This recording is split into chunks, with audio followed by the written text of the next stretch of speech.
Bismillah bihamdih. Assalamualaikum warahmatullahi wabarakatuh. Alhamdulillahi wahdah. Wassalatu wassalamu ala man la nabiyya ba'dah. Amma ba'du. Ikhwani billah yang dirahmati Allah subhanahu wa ta'ala. Dalam surat Al-Ahzab, Allah subhanahu wa ta'ala berfirman, A'udzubillahi minasyaitonir rajim. Ya ayyuhalladzina amanu dzkurullaha dzikran katsira. Wahai orang-orang yang beriman, ingatlah kepada Allah subhanahu wa ta'ala dengan banyak-banyak berzikir kepadanya. Ikhwani fillah yang dirahmati Allah subhanahu wa ta'ala.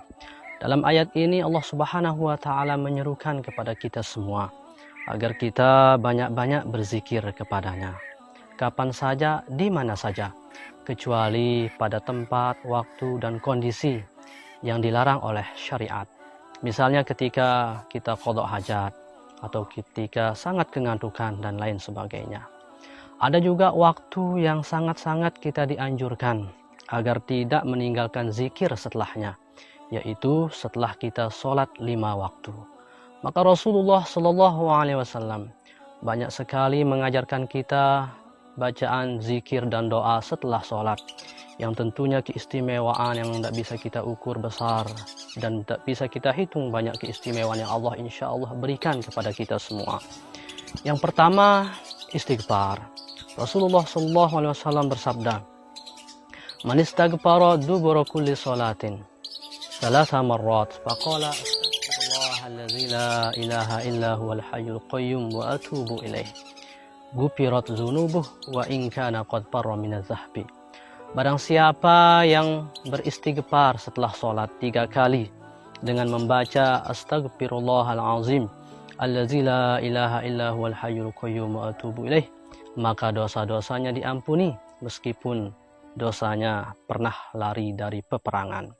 Ikhwani fillah yang dirahmati Allah subhanahu wa ta'ala. Ini istighfar untuk diri sendiri. Ada juga istighfar di samping untuk diri kita sendiri, untuk orang tua kita juga, untuk orang yang berbuat baik kepada kita, untuk semua kaum muslimin muslimat, mukminin mukminat pada umumnya di seluruh dunia ini.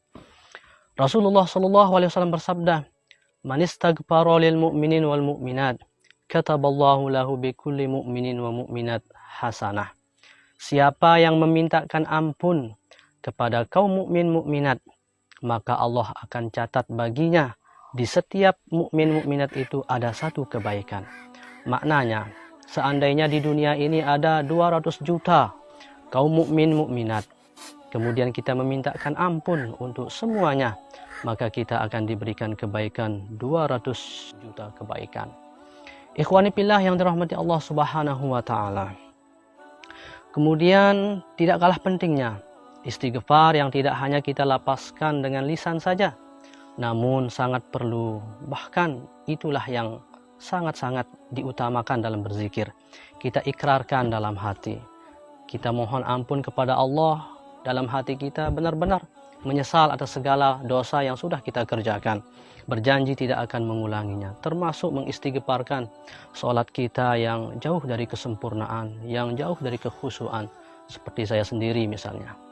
Ikhwani fillah yang dirahmati Allah subhanahu wa ta'ala. Rasulullah Shallallahu Alaihi Wasallam bersabda, barang siapa yang membaca la ilaha illallah wahdahu la syarikalah, lahul mulku wa lahul hamdu wa huwa ala kulli syai'in qadir 10 kali selesai sholat maghrib dan selesai sholat subuh, kutiba lahu asru hasanatin, dicatat baginya 10 kebaikan, wa muhiya anhu asru sayiatin, dihapus baginya 10 dosa, wa rufi'a lahu asru darajatin, diangkat baginya 10 darajat, wa kana yaumuhu dzalika min hirzin min kulli makruh, dan pada harinya itu ia akan terjaga, terpelihara dari segala yang makruh, wa hurisa minasyaitan, dan dijaga dari gangguan syaitan, dan seterusnya. Ikhwani fillah yang dirahmati Allah subhanahu wa ta'ala. Keistimewaan yang luar biasa yang Allah berikan kepada kita umat Nabi besar Muhammad sallallahu alaihi wasallam. Mudah-mudahan bisa kita amalkan. Kemudian ada juga zikir Allahumma ajirni minan nar. Rasulullah mengajarkan kita ini, ya Allah, jauhkanlah aku dari azab api neraka. Khususnya lagi, ada riwayat dalam selesai sholat subuh dan selesai sholat maghrib. Siapa ya, kata Rasul, izan sorobta min sholatil maghrib, Fakul Allahumma ajirni minan nar. Apabila engkau selesai sholat maghrib, maka bacalah Allahumma ajirni minan nar 7 kali. Apabila engkau membacanya itu, kemudian pada malamnya mutah, engkau mati, meninggal dunia, maka kutiba laka jawazun minha. Engkau akan tercatat, akan diselamatkan dari api neraka. Begitu juga selesai subuh. Selesai sholat subuh, baca 7 kali Allahumma ajirni minan nar. Kemudian jika kau membacanya 7 kali, meninggal dunia di siang harinya, maka engkau tercatat jawazun minha, akan diselamatkan dari azab api neraka. Ikhwani fillah yang dirahmati Allah Subhanahu wa taala. Kemudian Rasulullah SAW juga mengajarkan kita masih banyak zikir-zikir yang lainnya yang luar biasa. Di antaranya juga yang diajarkan kepada Muaz bin Jabal. Muaz meriwayatkan bahwasannya, kata Muaz, Rasulullah SAW pernah memegang tanganku.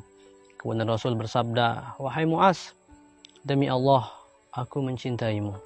Maka aku akan berwasiat padamu. Selesai sholat, jangan tinggalkan doa, Allahumma a'inni ala zikrika wa syukrika wa husni ibadatik. Ya Allah, tolonglah hamba untuk senantiasa taat beribadah kepadamu, untuk senantiasa berzikir, bersyukur, dan beribadah dengan sebaik-baiknya padamu. Ikhwani fillah, ada juga zikir laqad yang diambil dari Al-Quran, yaitu laqad ja'akum rasulun min anfusikum azizun alaihi ma anitum harisun alaikum bil mu'minina raufur rahim. Fa in tawallaw faqul hasbiyallahu la ilaha illa huwa alaihi tawakkaltu wa huwa rabbul arsyil azim. Tentang zikir yang dari Al-Quran ini dikisahkan di dalam kitab Nasaihul Ibad, bahwasannya seorang imam besar, ulama besar, yaitu Abu Bakar Ash-Shibli.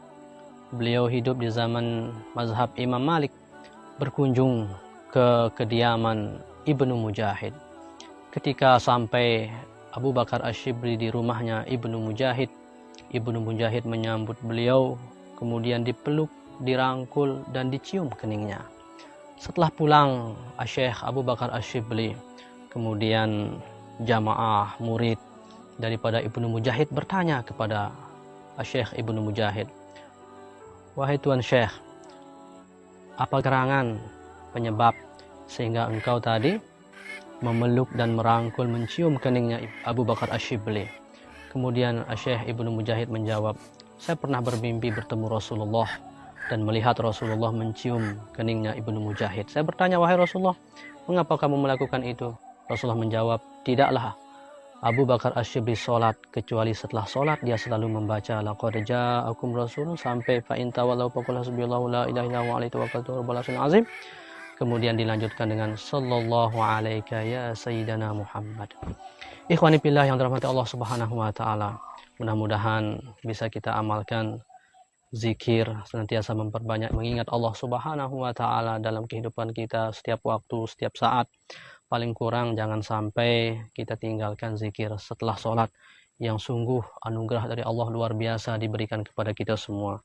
Kurang lebihnya mohon dimaafkan. Wallahul muwaffiq wal hadi ila sabilir rasyad. Wassalamualaikum warahmatullahi wabarakatuh.